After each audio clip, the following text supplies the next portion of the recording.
At 11:43 a.m., August 12th, 1940, the Spitfire was already on fire. The cockpit smelled of burning rubber and scorched metal before Flying Officer Geoffrey Wellman even registered what had happened.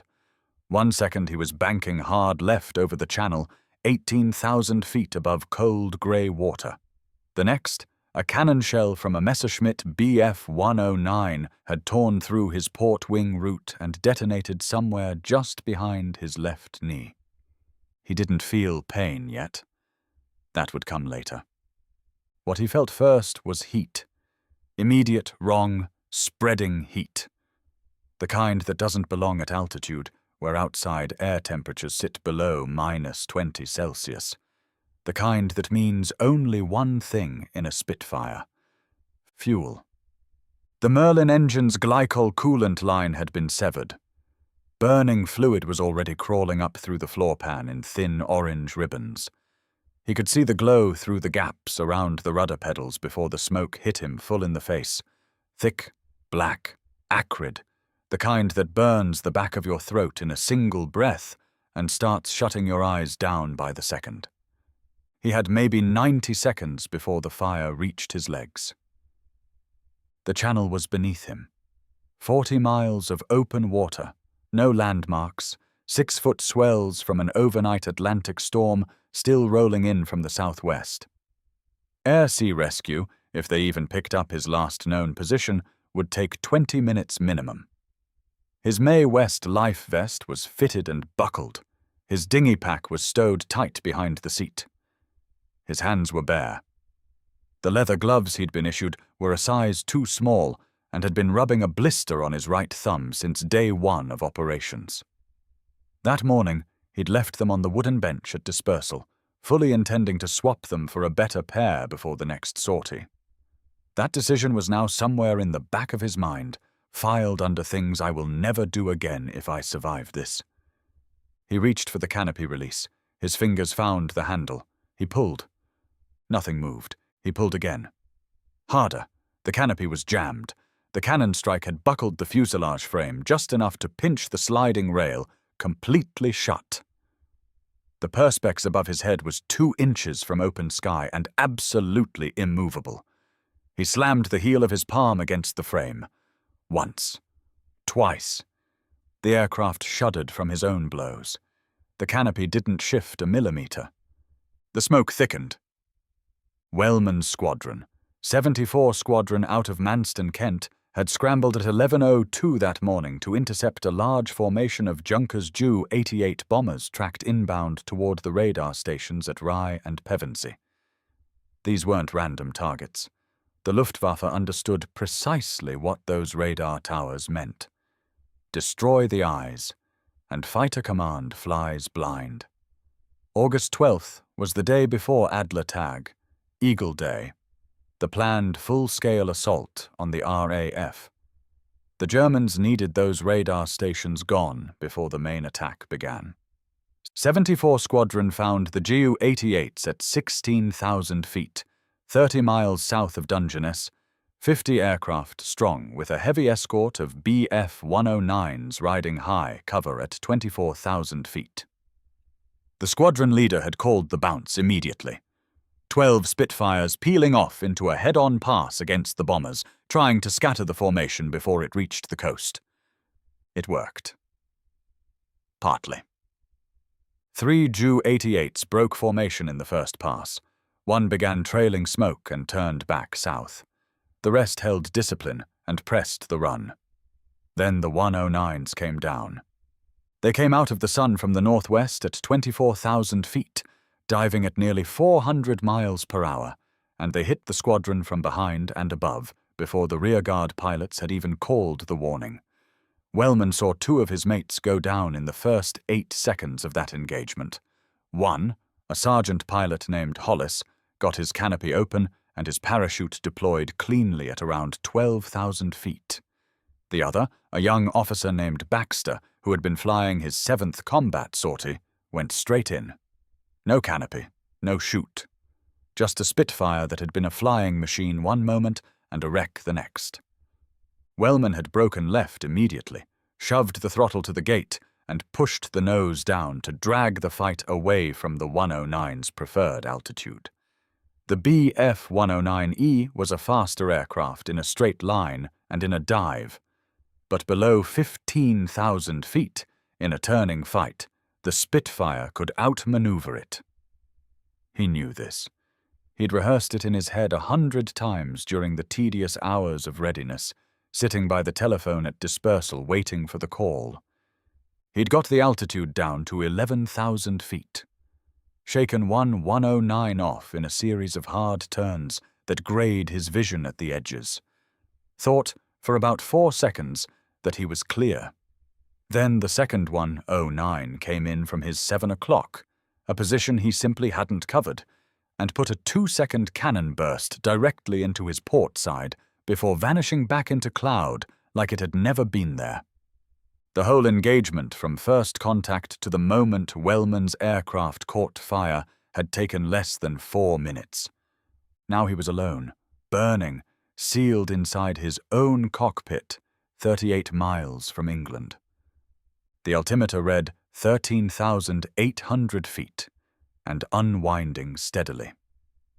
The Spitfire was in a shallow dive, trim still set from the evasive maneuvering, bleeding altitude at roughly 800 feet per minute. He did the arithmetic fast. 17 minutes of flight time remaining before the water, 90 seconds, maybe less, before the fire in the floor pan became a fire in the cockpit proper. These two numbers were pointed in entirely different directions, and neither of them was pointing anywhere good. He hit the canopy frame again with his elbow, putting real weight into it. The buckled rail held completely. He tried sliding it forward instead of back, some instinct, some desperation, and it moved half an inch before stopping dead on a stress fracture in the frame that had twisted the entire rail out of true. Half an inch? He put his fingers in the gap. Barely room for 2 fingertips. The fire reached his boots. He felt it through the leather soles first. A radiating warmth that was almost pleasant for about 1 second before it crossed the threshold into something else entirely. He pressed both feet hard against the rudder pedals, elevating his heels off the floor pan, buying himself distance from the burning surface below. It wasn't a solution. It was a delay. A few more seconds. He made the choice. He released the control column entirely. Let the Spitfire fly itself on trim. It would hold the shallow dive for at least 4 or 5 seconds before the nose wandered. Both hands went to the canopy rail. He jammed his fingers into that half-inch gap along the left edge, hooked his thumbs over the top of the frame, and pulled with everything he had. Not a quick jerk. A sustained, grinding, full-body pull that used his shoulders, his back. His legs braced hard against the floor. The canopy shifted 2 inches and stopped. The aircraft's nose had dropped. He grabbed the stick, corrected, released it again. Both hands back on the frame. He pulled again. 3 inches this time. Then it jammed on a second deformation in the rail and held fast again. 3 inches was enough. He got his right forearm into the gap, forced it through sideways, elbow first, until the edge of the perspex was biting into the flesh of his forearm just above the wrist. He felt the skin split open. Ignored it. Kept forcing his arm through until he had enough leverage to twist his whole upper body and throw his shoulder into the underside of the canopy frame. The canopy broke free. The wind at 12,000 feet at 260 miles per hour didn't open the canopy. It ripped it, tore it straight off the rail, and sent it spinning away behind the aircraft in a single violent instant. The blast hit Wellman like a physical blow, like being punched in the face by something the size of a wall. His oxygen mask held. His goggles held. The smoke in the cockpit was gone in under 2 seconds, sucked out entirely by the pressure differential, and for the first time in 90 seconds he could see clearly. He could see the coast. Due north. A faint dark line sitting between 2 different shades of grey. The sea below it. The sky above it. Further west than he'd calculated. somewhere south of Dungeness, by his reckoning, which meant Lympne Airfield was approximately 22 miles away. His altimeter read 11,400 feet.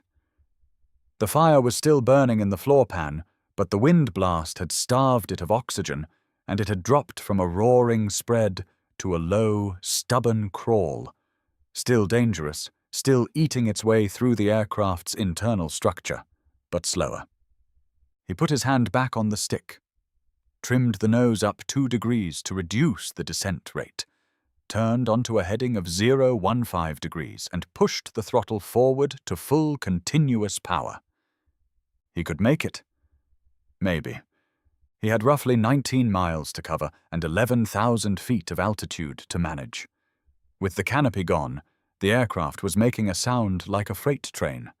The wind through the open cockpit was deafening, constant, battering every exposed surface of his face above the oxygen mask. His eyes were watering behind the goggles.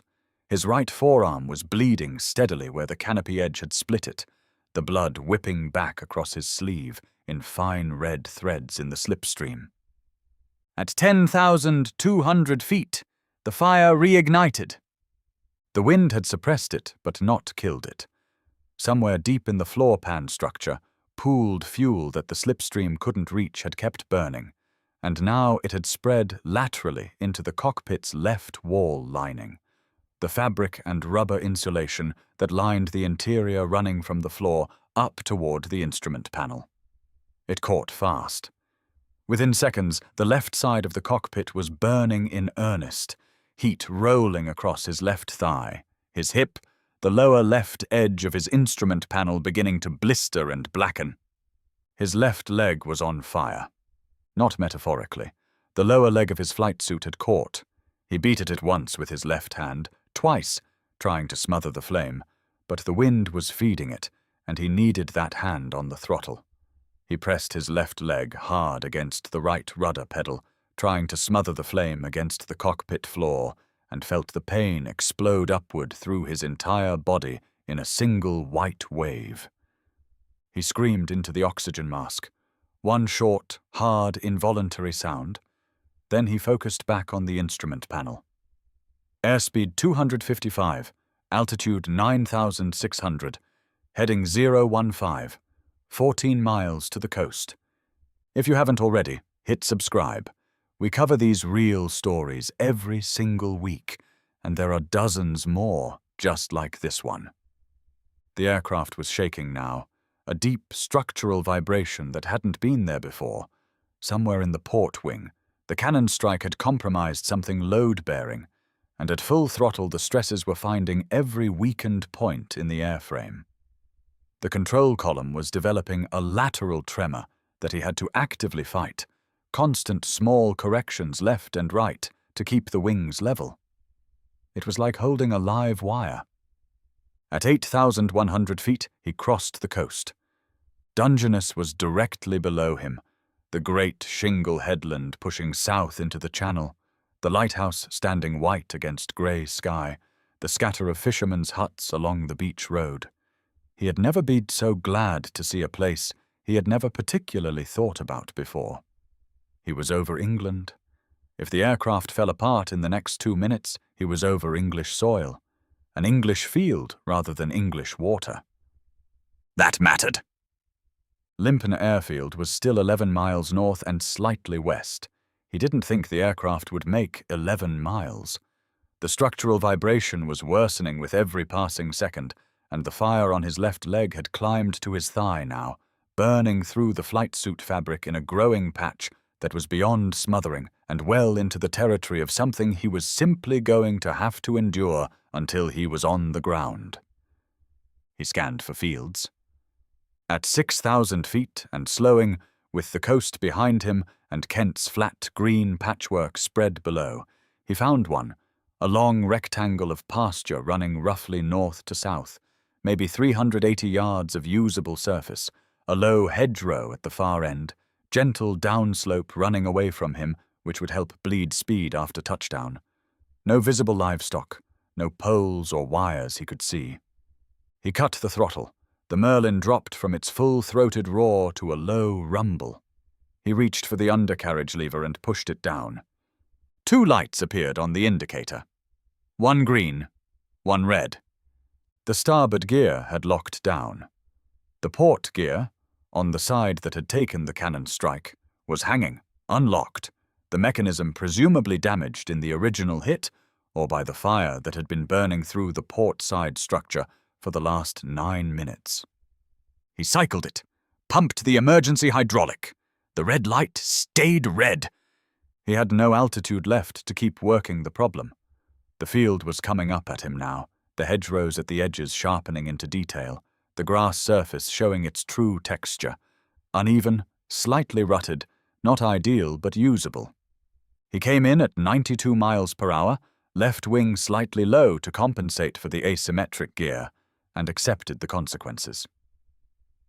The Spitfire hit the field, and the partially extended port gear immediately collapsed, dragging the left wing into the ground at speed.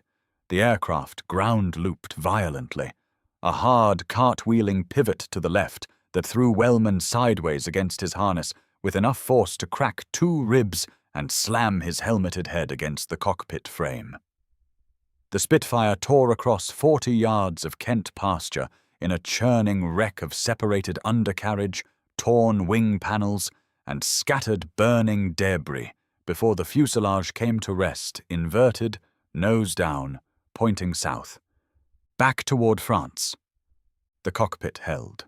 Not perfectly, not completely. The left side had crumpled inward, and the instrument panel had folded down across his left knee. But the structural cage around the pilot's seat remained largely intact. That had always been one of the Spitfire's quiet virtues. Reginald Mitchell had designed it to protect the man inside. Wellman was conscious for approximately 12 seconds after the aircraft stopped moving. In those 12 seconds, according to Thomas Aldridge, a 44-year-old farmhand who had been repairing a fence on the field's eastern boundary and who sprinted toward the wreck the moment it appeared overhead, Geoffrey Wellman was attempting to pull himself out of the inverted cockpit with his arms alone, his left leg entirely non-functional below the knee, pushing upward against gravity through a gap barely wide enough for his shoulders. Aldridge and his 16-year-old son reached the aircraft inside 90 seconds. They pulled Wellman clear of the cockpit and dragged him 30 yards from the wreck before the remaining fuel in the wing tanks found the burning floor pan, and the whole aircraft went up in a column of black smoke that was visible from Limpin Airfield, 11 miles away. Wellman had 3rd-degree burns to his left leg from the knee to the ankle. The skin had gone entirely in 3 places, the flesh beneath already suppurating by the time the ambulance reached the field. His right forearm had a deep laceration running 4 inches along the outer surface where the canopy edge had split it. It had missed the radial artery by perhaps half an inch. His ribs on the right side cracked in the ground loop, a concussion of moderate severity from the impact with the cockpit frame. His face, above the oxygen mask line, was entirely unharmed. The mask had saved his airway from the smoke. The goggles had saved his eyes from the wind blast. He had kept both fitted throughout the entire 11 minutes because that was what you did. Basic airmanship. Discipline. The small habits that keep men alive in the moments when the larger situation is entirely out of their hands. He was in surgery at the Royal Victoria Hospital in Folkestone within the hour.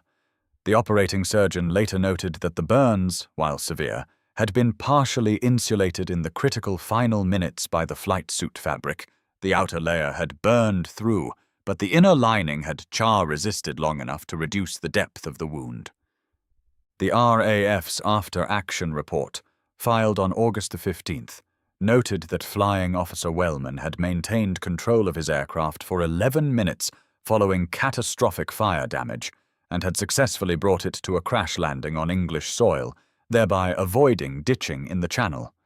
It noted his injuries as serious but survivable. It recommended him for the Distinguished Flying Cross. The citation used the phrase, extraordinary determination in the face of severe physical danger. The word determination appeared twice in 4 sentences. Reports are economical things. They record what happened. They rarely record what it cost. What they don't convey, what no official document ever quite captures, is what 11 minutes inside a burning cockpit over the English Channel actually does to a man. Not just physically, the particular psychological weight of making a decision to stay somewhere that every single nerve in your body is screaming to leave, and then having to make that same decision again every 10 seconds as the fire grows and the altitude drops and the pain increases and the options narrow. The decision isn't made once. It's made over and over and over again, in the smoke and the heat and the noise, against the insistent animal logic of self-preservation that says, "Get out, get out, get out." Wellman wrote about it later, from his hospital bed in Folkestone, in a letter to a fellow pilot who had asked him directly what it was like. He didn't write about courage, he wrote about arithmetic. He wrote, "I could calculate the odds either way, and they were both terrible, but one of them at least had England at the end of it. I just kept doing the arithmetic until the sums came out." He was 23 years old. He was discharged from hospital in October 1941 after 14 months of recovery and reconstructive treatment on his left leg. He returned to operational flying that same month, assigned to 92 Squadron at Biggin Hill. He flew 67 more combat sorties before the end of the war. He was credited with 4 confirmed aerial kills and 2 probables. He ended the war as a flight lieutenant. In his logbook, the entry for August 12, 1940 reads simply, "Spitfire R6923. Patrol. Channel. Aircraft damaged by enemy action. Forced landing Dungeness area. Aircraft write-off. 6 words. Aircraft write-off." As though the most important thing was the aeroplane. He never forgot his gloves again. The Spitfire's Merlin engine, serial number 87041, was recovered from the wreck. Assessed as repairable and sent to the Rolls-Royce facility at Crewe for rebuild. Records from that period are incomplete. It is not known with certainty which aircraft the rebuilt engine was fitted into. But Merlin engines were rebuilt and reused throughout the entire war, sometimes 3 and 4 times over, passed from aircraft to aircraft as machines were lost and new airframes arrived from the factories. It is entirely possible, statistically probable even, that the same engine that carried Geoffrey Wellman through 11 minutes of burning sky over the English Channel went on to carry other men over other targets, on other days, through other moments of calculated desperation. Engines don't know whose hands are on the throttle. They just run. The field outside Dungeness, where the aircraft came down, is farmland still. The hedgerow along its southern boundary was replaced sometime in the 1970s. The slight downward slope that Wellman used to bleed off his landing speed is still there, barely noticeable unless you're looking for it. There is no marker, no plaque, no sign of any kind. The pasture looks exactly like every other stretch of flat Kent farmland along that coast. Grey-green, ordinary, entirely unremarkable. That's true of almost every place where the Battle of Britain was actually decided.